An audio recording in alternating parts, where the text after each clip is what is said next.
Oh, Scenes may not be suitable for very young audiences. Parental guidance is recommended. Ang programang ito ay naglalabas ng sensitibong eksena at impormasyon. Striktong patnubay at gabay ng magulang ang kailangan. Mula sa programang may malayang opinyon, ang hataw sa komentaryo, walang sino-sino, ang tamaan siguradong malalatayan sa kanyang gulpid gulat na pagbatikos sa mga tuwali at abusadong nanunungkulang sa pamahalaan. Ang mali laging nilalabanan, ang tama ipinaglalaban. Narito na si Ka Junan Suarez sa kanyang programang Batikos, Gulpid de Gulat.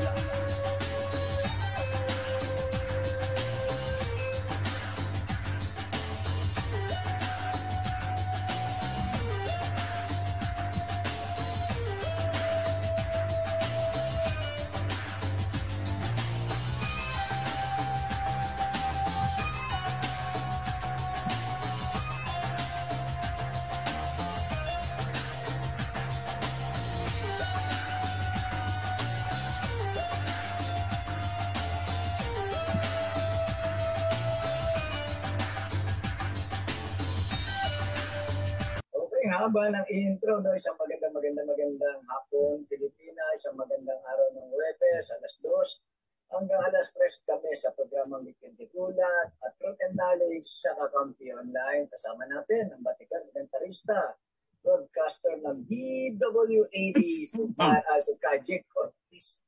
Kajik, magandang hapon sa iyo. magandang hapon sa inyong lahat at ngayon ay Huwebes, no? Kamusta ba ang Jack Ortiz sa ngayong Huwebes? Ay, nagprograma tayo kanina sa DWAD. Maayos na eh. Oo nga. Mukhang magandang bato ngayon ng DWAD. Maliwanag, malinaw. Tsaka yung frequency yata, medyo lumakas. Lumakas. Mas mataas. Kahapon, nasa sasakyan ako, pinapakinggan ko yung monitor kong DWAD. Mukha ako ayos, ah. Oo, tumakas yata tayo, lumakas, no? Ang tugtog parang, FM radio. Oo. Kailangan sumabay kasi ang AD pa, hindi maiiwanan eh. Actually, malakas naman ang transmitter niyan. Talagang malakas. Kaya lang, nagrereklamo dati yung malapit dyan, yung DWBL. Hindi, yung obispo, yung ano. Yung cardinal, si cardinal yun. Yun yata nagrereklamo. Iwan ko kung may radyo sila dyan o ano, no? Hindi natin alam. Alam ko, meron sila yung Radio Veritas, di ba? Hindi naman din ang station nila. Nasa Lubaliksis at ang station nila eh. Nagkakasapawan. Anyway, gumanda ngayon ang bato ng DWAD. And sana tuloy-tuloy yung dyan. Napapakinggan ko music. Akala ko FM radio eh. FM, oo. Kasi maganda nakakasabay kasi kasabay nila mga online, gaya ng Kakampi. Malakas ang Kakampi. Kaya nga, sa online, no? And kung sabagay, iba ang mainstream media, iba naman itong ginagawa natin sa online. Actually, kung ma-develop lang ang listenership o viewership ng isang nasa online, mas marami nanonood kasi katulad yan, sa Amerika, sa US, yung CNN, no? Yung CNN, ang viewership niyan, kuminsan 800,000, 2 million, Pero yung isang broadcaster, yung si Tucker Carlson, umaabot ng 100 million yung nanonood. CNN ba naman eh? Bundi ang nanonood. Hindi. CNN, mahina pa dahil si Tucker Carlson, mayroon siyang programa. Sa initial program niya, mahigit 100 million ang nanood. Ang viewer niya. Ang viewer niya. Samantalang CNN, mga 2 milyon lang. Ang PAX mga siguro nasa 4 na milyon. Kailan kaya tayo makakamilyon? Ewan ko. Kaya na magkala tayo ng fake news. Ang fake news ang pinakikinggan. Ang sa US kasi, nagre-rely ang tao pa rin sa mainstream media. Mataas pa rin ang kanilang ang radyo nila doon at saka TV. Kaya kung magaling na broadcaster, sinusundan talaga. Sa atin naman, ang kultura naman sa atin, yung nag-i-internet, nagsosorp lang. At mas gusto nila madalas ang fake news kaysa yung totoo. Oo, mas gusto nila yung chismis. Chismis. So, happy watching kay Rayu na nanonood sa atin. Okay, sige, Tajik. Tuloy tayo. Karami na ganyang, na makikita mo sa mga vloggers natin, sa local, vloggers. Yung mga chismis, yun ang binablog. Yung nga, mas pinaniniwalaan yung chismis. Pag tinignan mo yung, sa YouTube ito sa YouTube, na pag-usapan lang natin, Pero pag tinignan mo yung sa mga ibang bansa, talagang ang pinag-uusapan, matinong pag-uusap. Legit. Ang tawag yan, legit. Nakabase talaga sa kung ano nangyari, anong katotohanan, may mga opinion sila. May mga kanya-kanyang opinion, may perspective na nakabase naman sa kanilang kaalaman, At saka iba dyan na nakabase talaga sa facts. Pero din naman mga peke. May mga marites din. Pero katulad nga yan, makikita mo yung sa mainstream media. Kaya bumagsak ang CNN nitong nakaraang araw, ang viewership, ito pare bumagsak ng 90%. Kasi nung binaril si Trump. Si Trump, okay. Nung binaril si Trump natamaan sa tenga. Diba? Sa tenga. Okay. At bigla siyang dumapa nung naramdaman niya na may tama siya. May tama siya sa tenga. Sa tenga. Ngayon, ang ibang network katulad ng Fox News, katulad ng ABC, kanilang ni-report na binaril si Trump. Okay? Okay. Kaya updated. Dumapa. Ang CNN, ang balita niya, ang nilabas niya na unang balita, binaba daw si Trump sa stage kasi bumagsak. Hindi nila sinabi na binaril si Trump. Doon lang, ang laki ng epekto sa kanilang rating. Kasi sabi ng mga nanonood, bakit sinabi nyo lang na nadapa si Trump? Kaya binaba siya sa stage. Samantala ang kalat sa balita na talagang binaril siya sa... natamaan siya sa tenga. Okay. Iba yung So ano nangyari ngayon? Bagsak ang rating ng CNN. Bumagsak ang rating niya by 90%. So, ibig sabihin, kasi kailangan sa nagbabalita, accurate. Credible news, accurate. Ano ba totoo? Detalyado dapat. Kasi kung ikaw ang nagbabalita, kung ikaw nagsasabi, katulad sa atin, hindi naman lahat ng oras tama yung nasasabi natin dahil mayroon din naman tayo nasasabing mali. Pero as much as possible, ang kailangan gawin natin na tama yung ating binabalita o sinasabi over the air. Kasi it is our responsibility as journalists, broadcast journalists, to say the truth. Tama. Pag sa isang issue, kahit na hindi pabor sa iyo, hindi ka pabor sa issue na yan, sa pinag-uusapan, kailangan ilabas mo pa rin ang katotohanan. Hindi yung kasinungalingan. Tama yun. Kahit na ba, hindi ka pabor kay BBM, Pero kung may nagawa siya na maayos, na tama, Sabihin sabihin mo. Balita mo. Hindi yung pulos ka batikos, pulos ka pagpula. Sa lungat. Sa lungat. Kasi sa Amerika, meron silang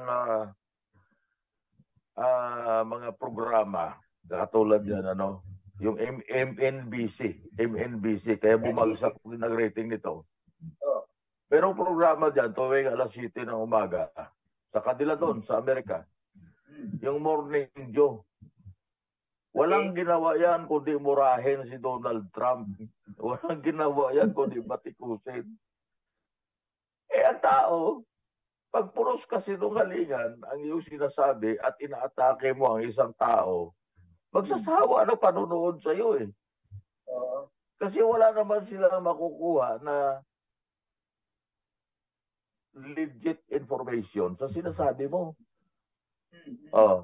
Kasi kung pulos ka ad hominems, yung pulos, yan, diktador yan, magnanakaw yan, babaero yan.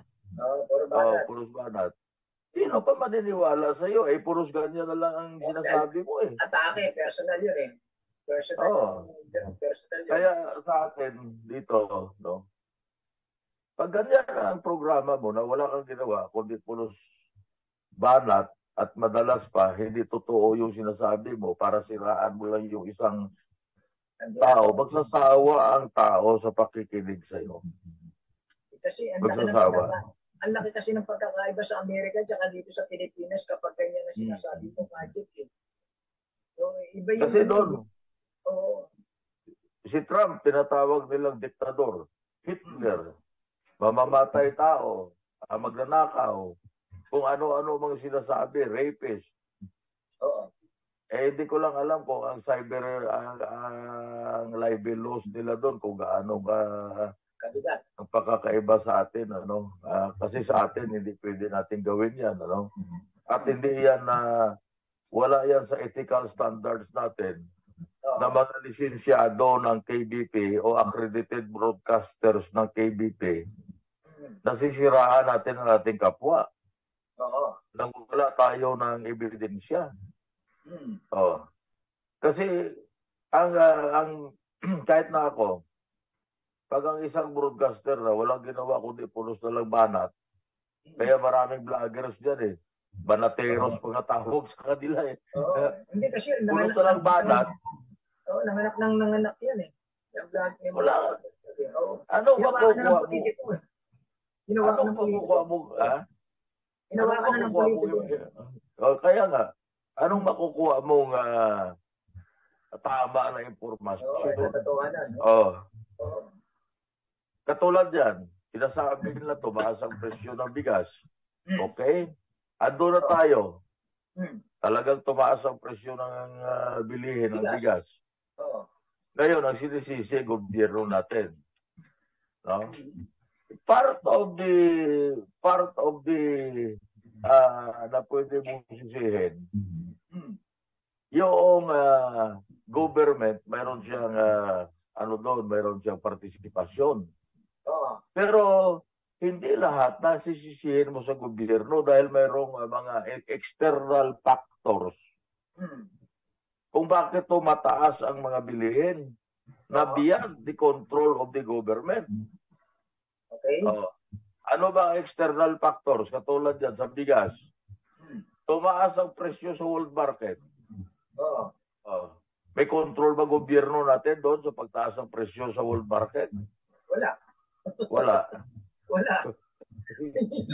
Ang dali siya wala.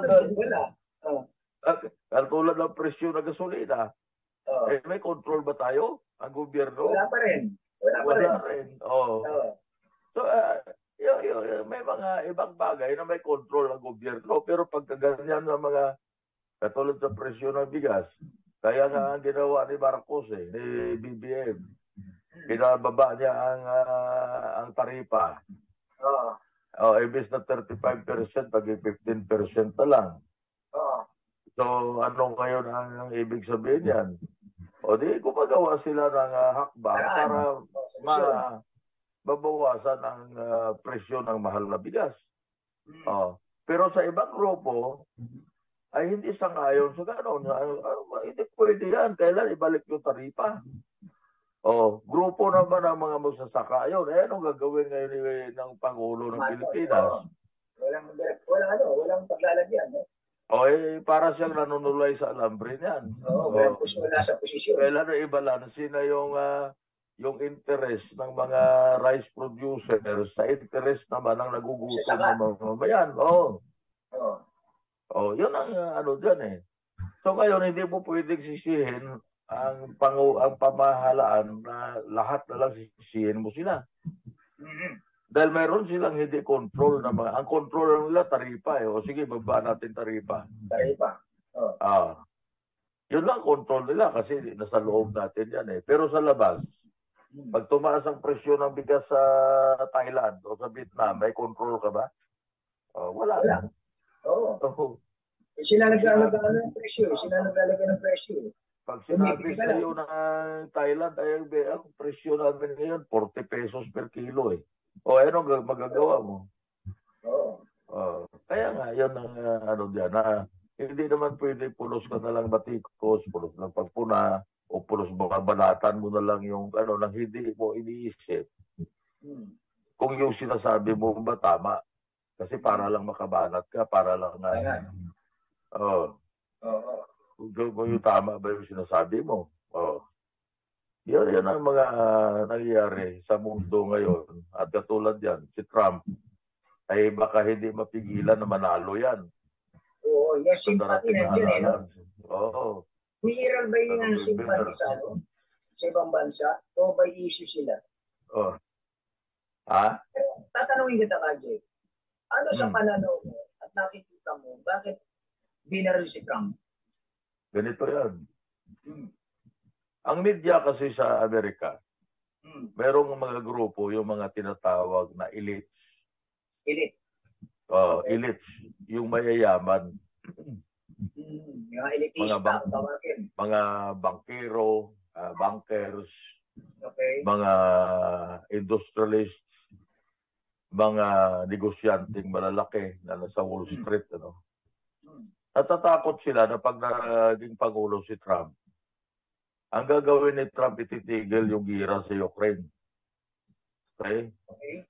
Lahat ng mga base militar ng Amerika, mga sundalo, pauwiin ni Trump. Pull out. Katulad ng ginawa sa Afghanistan. No? Ang malaking bahagi ng kinikita ng mga negosyante sa Amerika ay yung gira. Yung military industrial complex.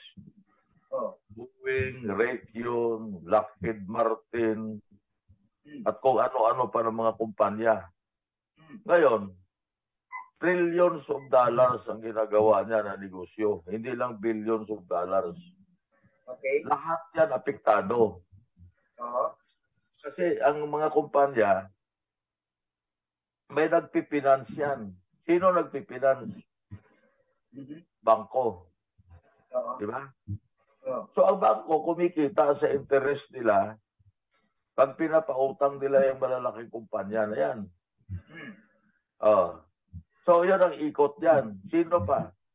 Yung mga politiko kumikita din.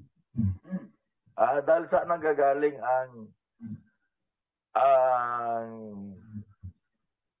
order ng mga armas.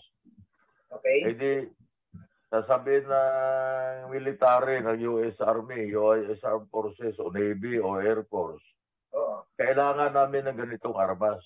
Okay? Kailangan namin ng ganito karaming bala. Kailangan namin ganito karaming missiles. Dadalhin ngayon yan sa Kongreso. Pagdating sa Kongreso ng United States, pag-uusapan yan. Magkano bang budget? Sasabihin lang, $900 billion ang budget ng military nila sa taon na ito. Kung i-equate mo yan sa budget ng gobyerno natin sa Pilipinas, mga 7 taon na budget natin sa Pilipinas yan. 7 taon pero 1 taon lang sa military doon sa Amerika. Ngayon, Amerika, okay? Oo. di dadalhin yan sa Kongreso. Magkakaroon ng hearing, magkakaroon ng pag-uusap doon, magkakaroon ng balitaktakan. Pero at the end of the day, aaproba nila yan, gagawa nila ng batas, appropriations bill. Kunwari, ang hinihingi ng military, $100 billion. Okay? Pagdating sa Senado, mag-uusap ulit doon. Pero papasa din yan. Binilabas na yung pera ngayon. Ibinayad na doon sa mga gumagawa ng armas. O ito na yung pera. O ito na. Ang buwelta niyan, pare, kung kasama ka doon sa nag-deliberate yan sa Congress, nag-approve, at saka sa Senado, may tungpats kayo lahat. May komisyon, ha? Ano ang tungpats nila doon? Legal yun. Sasabihin sa iyo, mayaman na banker o mayaman na industrialist, ito yung pare, itong 10 million ambag ko sa iyong election campaign. Campaign contributions. Pag hindi mo naubos yan, basta i-declare mo, bulsa mo na yun. Para rin pala rito sa atin. Mas mahigit doon dollars yun 10 million dollars. Si Elon Musk, si Trump, di binaril sa tega. Kinabukasan, si Elon Musk, yung may-ari ng Tesla, may-ari ng Starlink, may-ari ng Twitter, okay? Okay. At marami pang ibang mga, SpaceX, marami pang ibang negosyo. At siya yata ang pinakamayaman na Amerikano, si Elon Musk. Anong sabi niya kay Trump? Okay, sige, I'll donate $45 million sa campaign ni Trump. Okay. Ito ba? $45 million every month hanggang sa November. Yun yung election eh. Diba election Simulang July hanggang November, magdodonate si Trump ng $45 million. Hindi pa siya presidente yan. Hindi pa, donasyon pa lang yun. Donasyon pa lang, magkano yung $45 billion ang total yan, 5 buwan. 4 times 5, 200. 225 million dollars ang ibigay kay Trump. Isa pa lang yan ang negosyante. Isang negosyante pa lang yan. Samantala sila Biden, umatras na yung sa Democrat, umatras yung mga sponsor. O si Trump ngayon, apaw yung donasyon. Dahil kasi natitiyak nila sa kanilang pananaw, sa kanilang siguro pag-analisa na mananalo si Trump sa November. So di ba niya po kaya? Sa palagay mo ba mananalo? Mananalo eh. Bakit? Binaril eh. Kasi lahat ng survey, lamang na si Trump. At isa pa, si Biden, tingin ng mga botante at kahit mismo kasamahan niya, mayroon ng pagkauli-anin. Uli-anin. Oo. At ayaw naman nila na ang papalit yung si Harris, yung babae. Okay. Ayaw naman nila pumalit yun. Natatakot sila na si Harris ang pumalit. So ganyan ngayon ang kita mo. Isang tao pa lang magbibigay ng $225 billion sa kay Trump. Yung iba pa. So ano naman ang ibig sabihin niyan? Pagdating na naupo si Trump, ano naman ang kapalit? Kapalit. May ex-deal. May ex-deal. Yun ang dyan eh. So ganyan ang nangyayari sa Amerika. Kaya hindi pwede na mawala yung military ang gira sa mundo dahil maraming nakikinabang na mga American companies at mga American businessmen. So pero si Trump sinabi niya, bakit nagagalit naman ngayon ang marami sa kay Trump na mayayaman? Kasi ano sinabi ni Trump? Let us make America great again. Okay? Ayaw na niya, sabi niya, kung ako presidente, within 24 hours, titigilan natin yung gira sa Ukraine. Okay? Kasi wala talagang walang mangyari. Talo pa rin ang Ukraine kahit anong gawin nila Sino naman ang kumikita ng gusto ngayon? Di Russia. Ang Russia ngayon na kumikita. Bakit? Yung mga armas ng Russia na susubukan nila sa Ukraine, natatalo yung armas ng Germany, natatalo yung armas ng Great Britain at ng Amerika. Ano ngayon ang inaalok nila sa ibang bansa? Oy, tingnan nyo yung armas namin, mas magaling kaysa sa armas ng Amerikano. Bumili na kayo sa amin. Hindi kayo pinakawala ng Russia si Trump. Yun ang sabi nila. Pero yan ang katotohanan sa mundong ito ngayon. Na pag may gira, mas maraming kumikita. Ngayon, katulad sa atin sa Pilipinas, ito lang. Para maliwanagan ng mga nakikinig sa atin, yung kung gaano kamahal ang gira, kung gaano ka-expensive. Okay? Noong bago mag-gira sa Ukraine, yung bala ng kanyon na 155 millimeter, yun ang standard na bala ng kanyon. At mayroon tayo niyan, mayroon ang Pilipinas niyan, ng kanyon na yan. Kung di ako nagkakamali, ang Pilipinas bumili ng bago niyan, 12 piraso. Ang halaga ata ng isang system na yan, kung mga $2 million, $3 million yan Napakamahal yan. Napakamahal ang kanyon na yan. Ang benta dati ng bala na gumagawa sa US, $2,000 ang isang bala. Ang isang bala ng kanyon yan. 2,000 na agad? Oo, $2,000.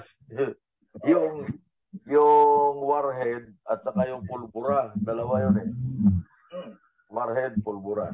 Okay? $2,000. Ngayon, ditong nagbabanata na sa Ukraine, ang Ukraine, nagpapaputok yan siguro mga 5,000 na bala, ganyan, araw-araw. Inaubos ang stock ng na US. Kasi yung pinapadala nila, yung mga lumang stock nila, naubos. Ngayon, naggagawa sila ng bago. $4,000 na ang isa. Doble na. Doble na. Naubos na rin. Ang Germany, nag-aalok ngayon. Sila gagawa ng bala na yan. $8,000 ang isa. Isipin mo yan. Oo, mula sa 2,000, 4,000, nag-8,000. Oo. Pilipinas, kunwari, nakabili sila ng $2,000 doon sa Amerika. O sabi mo, $1,000 na lang, tinipid. Sila, bumili, tawag dyan, tinawaran nila. Tipin mo, isang putok mo, $1,000. Magkano $1,000? Times 58. Di 500. Di 580. May kalaban ka. Kunwari, inatake tayo ng China. 12 na yun, paputukin mo. Isipin mo na lang kung nagpaputok ka lang ng 1,000 na balang gano'n, magkano na? Ilang milyon na halaga nun? Tapos, bibili ka, naubusan kami ng bala, pabili ka sa inyo, wala kaming stock dito sa US, sa Germany, mayroon, magkano? $8,000 isa. Siguradong gugula pa yung Pilipinas. Mag-ipon na lang tayo ng lata.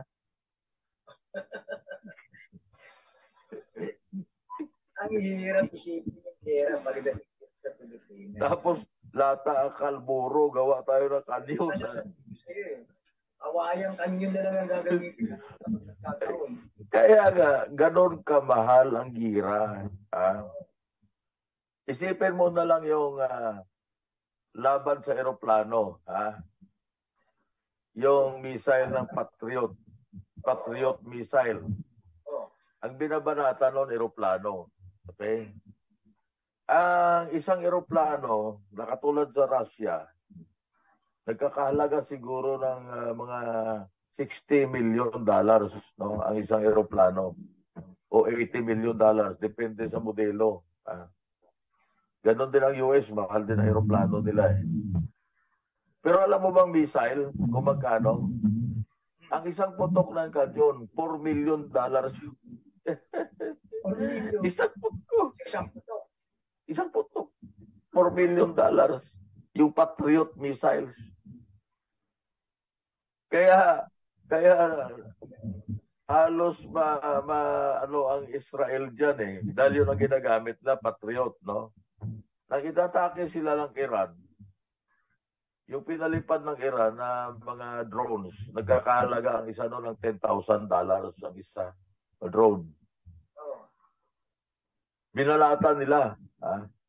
Alam mo kung ilang $billion sa isang gabi lang ang nagastos ng Iran, ng Israel?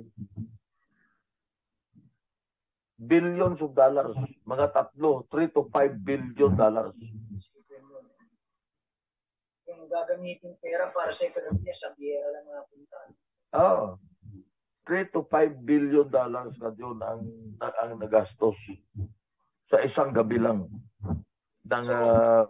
Balikan ko muna si Trump. Yung pagbaril sa kanya, sa palagay mo, anong motibo? Ang motibo doon, ganito, diba, balikan natin yung motibo, no? Yung na sinasabi ko kanina, marami sa mainstream media sa Amerika, CNN, MNBC, lalo na yung dalawa na yan, na anti-Trump. No? Okay. Anti-Trump yan. Wala silang ginawa kundi banatan si Trump. Masama si Trump, demonyo si Trump. So, ibig sabihin, na-demonize. Itong si Thomas Matthew Crooks na bumaril kay Trump. 21 anyos. Bata pa yun, ha? 20 anyos na siguro na-influensyan siya, na-brainwash siya, masama si Trump, kailan mawala sa mundong to. Kasi na-demonize nila si Trump. Hindi siya hired killer. Kumbaga sa ano na na-brainwash. Hindi siya hard killer. Na-brainwash siya na alam mo naman maraming Amerikano na ganyan, di ba? May mga babalitaan nga tayo. Binabaril na maliliit na bata doon sa eskwelahan. So na-influensyan siya na bakit kailangan patayin itong si Trump dahil kung hindi masisira ang Amerika nito, ang United States of America. So kailangan ito mawala sa mundo itong si Trump. Ako yun na lang ang aking nakikita. Maaring iba ang lalabas dyan sa kanilang investigasyon. Pero dahil hindi naman siya hard killer. Hindi naman siya matawag na sniper o eksperto talaga sa baril. Ha? Malikot lang ang ulo ni Trump. Malikot lang ang ulo ni Trump. Kasi kung hindi siya nakatungo ng ganon, yung gumanon siya, sapul siya sa mukha. Sentido tama niya. Ito, gumanon ibig sabihin, punta niya talaga. Yun ang, hanggang ngayon nag-iimbestiga pa sila. Hindi pa nila masasabi with finality kung ano talaga ang dahilan at kung sino talaga itong nagbaril kay Trump, anong background. Kasi iniimbestigahan pa nila yan eh. So, pero yan ang titingnan mo na Hindi siya military. Hindi naman siya nag-serve sa military. Wala siyang karanasan na sniper. Oh. Kaya rito, di ba si Halili, Antonio Halili, ng Tanawan, Batangas. Isang bala lang. Kaya nga, yun ang, kaya nga, hindi mo masasabi kasi ang psychological make-up ng isang tao. Dahil sabi nila, nag-aaral yun ng high school, binubuli siya ng kanyang mga kakase. Tahimik lang siya. So hindi mo alam kung anong pumasok sa isip niya na bakit gusto niya patayin si Donald Trump. Kasi yan, hindi rin makakuha rin ng investigasyon dahil pinatay rin eh. Kasi kung hindi nila papatayin yun, sniper din ang bumalat doon eh. Tuloy na babaril yun. Di ba may natamaan na nga dalawa, ang isa namatay pa. Tuloy-tuloy na magbabaril yun kasi mayroong may sniper doon sa kabila na actually huli na nga eh. Kung kailan na nakapagpaputok saka sila nag-react eh. Pero nakikita na nga nila, no? Pero wala talaga, hindi ka bubuhayin talaga ng sniper ng SWAT siguro yun o security service. Kasi nakita nila nagpaputok. Kung hindi nila papatayin doon, baka marami pang mga tao na madadamay doon o mamamatay. So ayun lang ang dyan ka doon na itong pangyayari na yan, it is because of too much hatred sa Amerika. At marami hong natatakot na mga malalaking tao sa Amerika na mananalo ulit si Trump. Bawalan sila ng negosyo. Russia o China ang kapeso ni Trump eh. Parang ganun lang lumalabas eh. Hindi rin mo na masasabi kasi sa China kalaban ni Trump eh dahil di ba mayroon pa nga trade war? Siya pa nga nag-umpisa ng trade war sa China eh. Gustong durugin ng Amerika eh. Si Biden nga, mayroon pa siyang, ang anak niya may negosyo sa China eh. Mayroon mga connection doon eh. Na kumikita pa siya eh. Hindi natin masasabi kung ano talaga ang nasa loobin ng taong bumaril kay Trump kung bakit gusto niya patayin si Trump. Kasi ang mga pagsinabi lahat yan, pulos na lang yan, ay mga kwan na lang yan, speculation. Na ganito yan, ganon. Pero hindi mo masasabi na yun talagang dahilan. Wala pang matibay na investigasyon na magsasabi. Wala eh. Kasi wala siyang background, military background eh. Wala siyang sinuwerte lang talaga si Trump na nagalaw yung ulo. Oo, nagalaw ang ulo. Ngayon, anong masasabi mo dyan? Divine providence? Di ba? Kasi alam mo, kung napatay si Trump, ito naman mangyayari. No? Ano ba sa sinasabi ng maraming mga analyst sa US, talagang ito, ang iba nito, military analyst, no? Na pag namatay si Trump doon, magkakaroon ng kaguluhan sa Amerika. Civil War? Civil War. Dahil maraming talagang sumusuporta kay Trump ngayon. Magkakaroon ng civil war, mag-aaklas ang mga tao na supporters ni Trump. Sabagay, mag-aaklas din eh. Bago tinanggap pero hindi yan katulad ng namatay eh. Kasi kung natalo lang sa halalan, wala ka naman magagawa doon dahil yun ang choice ng tao eh. Halalan yan eh. Demokrasya yan eh. Pero kung pinatay ang isang tao na liyamado sa polls nila, sa mga survey nila, liyamado, ibang usapan yun.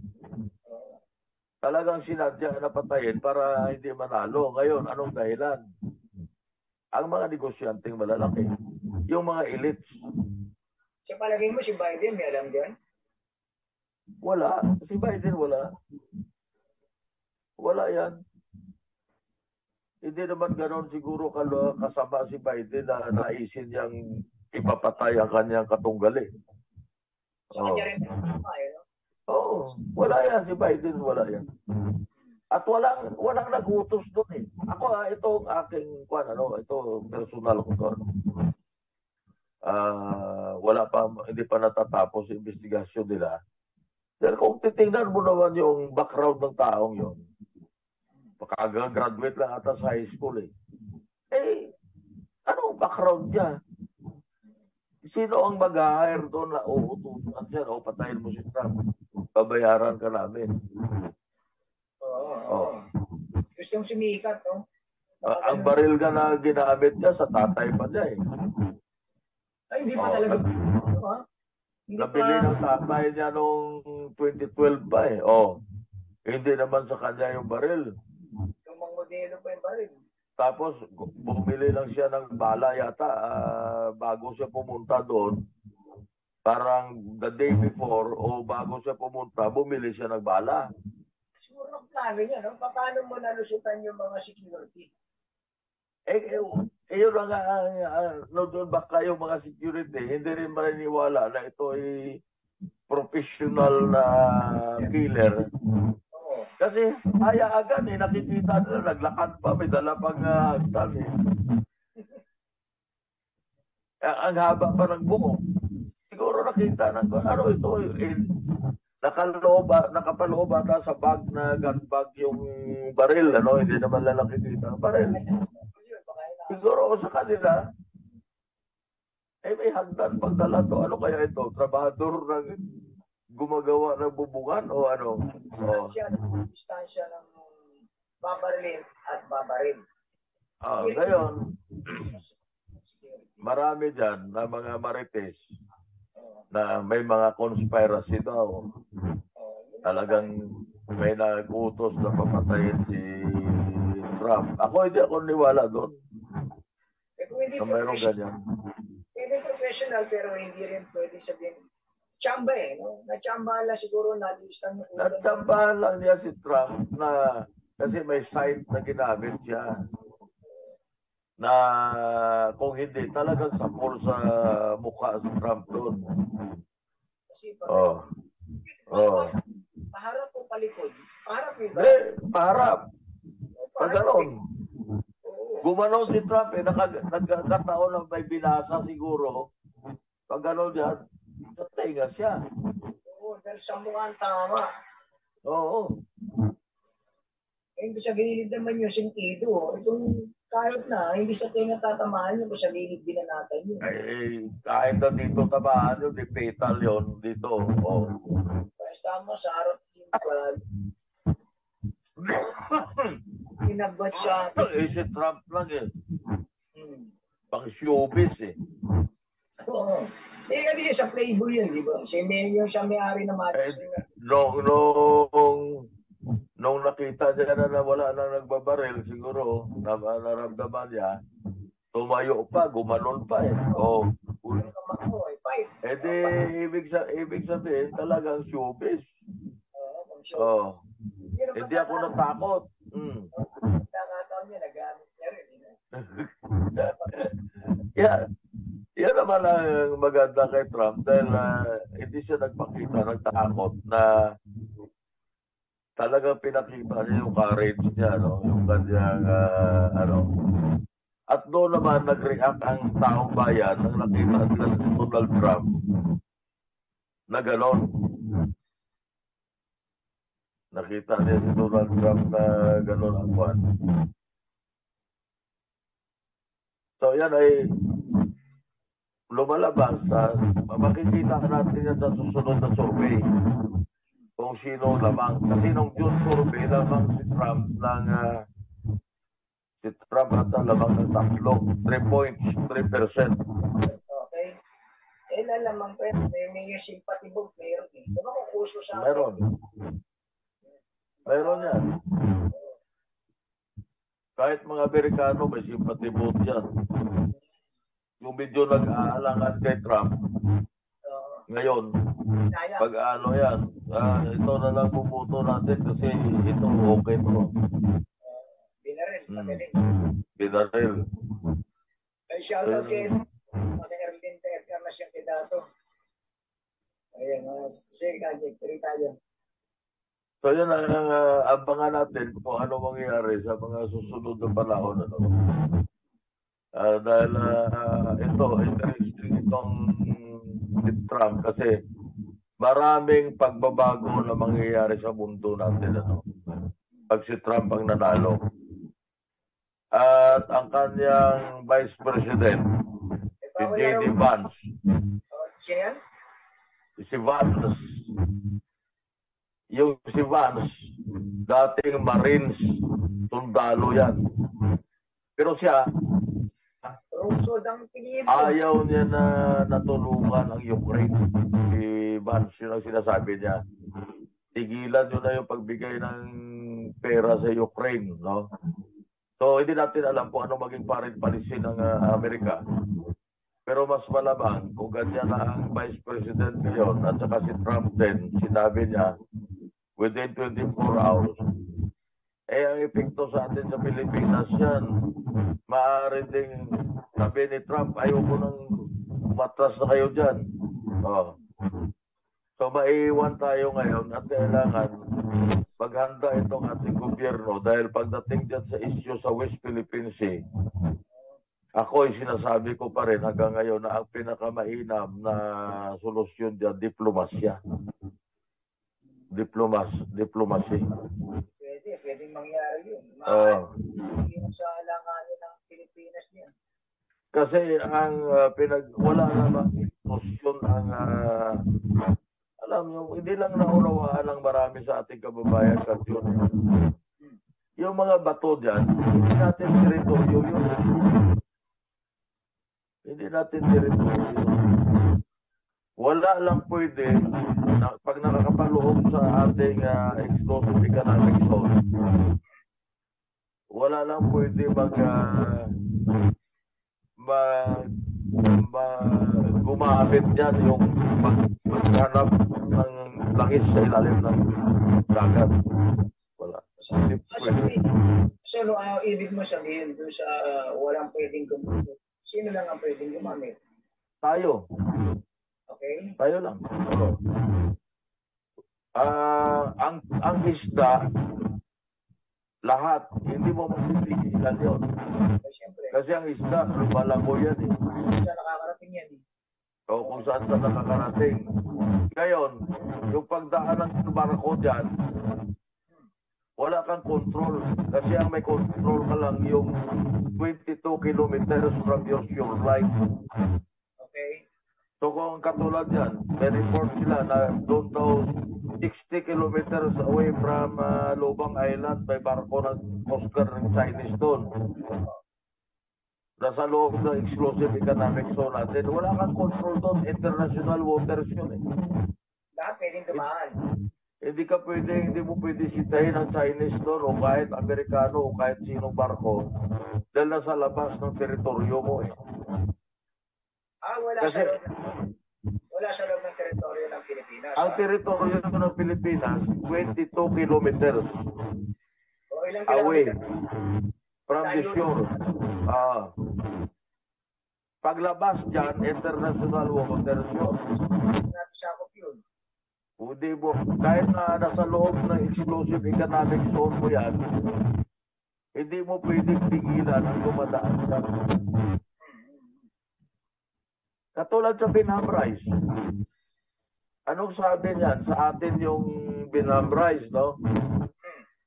Yung pag-exploit sa ilalim niyan. Pero yung pangingisda dyan, hindi mo pwedeng sabihin sa iyo lahat. Tama. Oh. Hindi mo pwedeng sabihin sa ibang bansa sa Japan, kunwari, o hindi kayo pwede mangisda sa Binham Rice. Sabi naman ng Japan, ay nasa international waters kami. O Taiwan, sabihin mo sa Taiwan, hindi kayo pwede. Kasi marami pang isda, Taiwan eh. Pinakamaraming ng isda, Taiwan. Hindi kayo pwede. Hindi pwede yun. Ang inyo dyan, nasa loob lang kayo ng 22 kilometer. Sa labas dyan, sa Binam Rice, international waters yan. Wala pwede. Oo. Pero ang hindi lang pwede dyan na mag-ukay sila para maghanap ng langis o kung ano mang minerals. Hindi pwede yun. Shout out kay Ferdinand Domingo, ha. Sige, Kajik, tuloy tayo. Isda lang. Hindi yun ang hindi naunawaan ng marami sa atin eh. Ang isda, hindi exclusive sa atin yun. Kasi pelagic yan eh. Labas-pasok yan dun sa kuwan eh. Pero ang mineral resources, atin yun. Exclusive sa atin. Pero hindi interesado China dyan. Kadidiscovery lang nila ng isang oil field sa China. Oh. Interest ng China. Yung sa... Naka-discover sila ang laman na langis. 800 million barrels. Saan? Sa China, sa kanila, teritoryo, sa China mismo. 800 million barrels. Sipin mo kung gaano kalaki yan. Shout out kay Cooper Kaulugan, ha. Okay, Kajik. Tapos okay. Nasa loob ng teritoryo nila. Oo. Yung may bagong tawag sila doon, isipin mo 100 million tons ang loob ng laman na langis. Ibang langis ng ibang bansa, siguro kasopangan na yun. Kung meron na silang galong yung... Wala silang interest dyan sa atin kasi itong totoo dyan. May nabasa akong isang artikulo dyan. Hindi ito lumabas dito sa atin. Nag-survey na dyan sa inaako natin na West Philippines. Wala masyadong langis. Okay. Walang masyadong natural gas. Andun sa labas. Sa Vietnam, malapit sa Vietnam andun. Dito sa atin, yun malas natin eh. Tayong mga Pilipino, minamalas sa ganyan. Dahil yun ang problema natin. Salat tayo sa natural resources. Pagdating dyan sa sinasabi nilang mga gas na yan at saka langis. Ngayon, kung mag-explore ka naman dyan, napakamahal ng gagastusin. Sabi ko nga $20,000 per meter yan. Pag naghukay ka sa ilalim ng dagat, $20,000 per meter. Magkano $20,000? Di alos ₱1,000,000. Wala ka pang katiyakan doon. Sige pare. Hindi, tuloy tayo. Wala ka pang katiyakan doon kung mayroon ka makukuha ang langis ng lugar. Exploratory well pa lang yun. $20 million. Kaya ang may kaya lang gumawa niyan, yung mayayaman na bansa eh. Yung mga exploratory wells, yung exploration, ang may kaya niyan, mayayaman lang na bansa. Hindi ko alam kung mayroong Filipino businessman na magsusugal siya ng $1 million pesos kada metro na hukayin mo sa ilalim ng dagat. I don't know kung mayroong ganyan. Oras natin, 2:59. Wala na tayo. Magpapaalam na tayo. Baka mamaya, bigla sumignal si Arvin. Kaya nga maraming salamat sa mga nanonood sa amin, At huwag ko kayo magsawa ng panonood sa amin ni Kadyo dito sa programang Pulpidigulat at Truth Analysis, tuwing Huwebes ng hapon, alas 2 hanggang alas 3 ng hapon. Maraming salamat po sa inyo lahat at magandang hapon. Abangan niyo yung susunod na programa, Dahil si Cooper Kaulugan, nakita ko nag-watch sa atin, Tapos si Carlos Chung, ayan yung Chinoy Public Service. Siyempre, sasalamatan ko rin, si RV, si Mampe, lahat ng mga kasama natin dito sa Kakampi Online.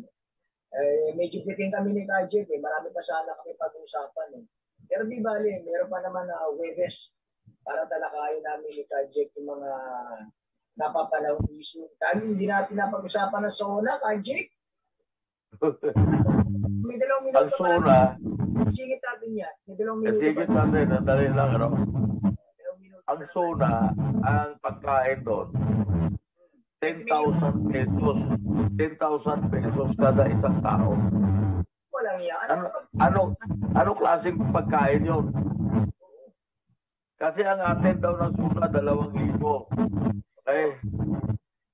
20 million ang gagastusin sa pagkain. Ibig sabihin, 10,000 pesos ang bawat isa. Ilan ang guess? 2,000 daw. 2,000 tapos 10,000 kada isang ulo. O di 20 million. Ano kakainin mo sa 10,000? Hindi sa Manila Hotel, 4,000 isang ulo May git Pare, ba't nila hotel yun? Oo. Oh. Dito sa Senado, no? Ano kaya pagkain nila? Saka sabit-sabit pa niyan.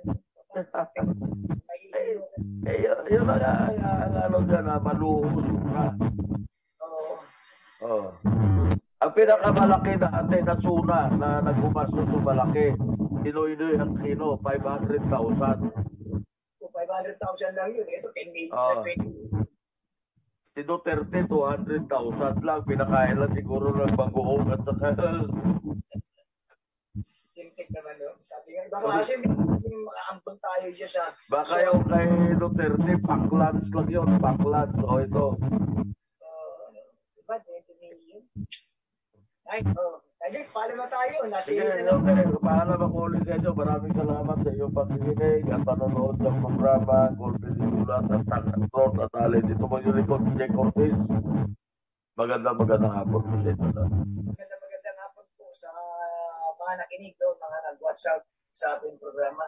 Sa ating mga overseas Filipino workers, no, sa magandang buhay po sa inyo. Salamat, RB. Salamat, Ma'am Pe.